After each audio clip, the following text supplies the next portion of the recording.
بسم الله الرحمن الرحيم. هل أتاك حديث الغاشية وجوه يومئذ خاشعة عاملة ناصبة تصلى نارا حامية تسقى من عين آنية ليس لها طعام إلا من ضريع لا يسمن ولا يغني من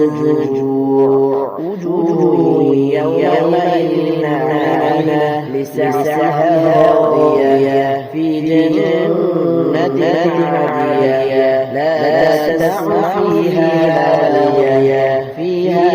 عين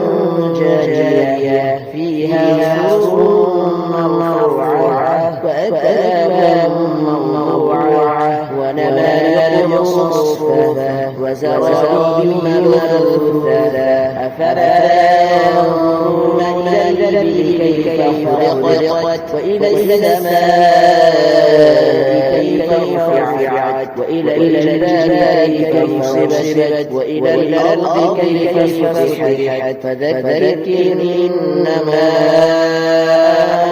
أنت مذكر لست عليهم بمسيطر إلا من تولى وكفر فيعذبه الله العذاب الأكبر.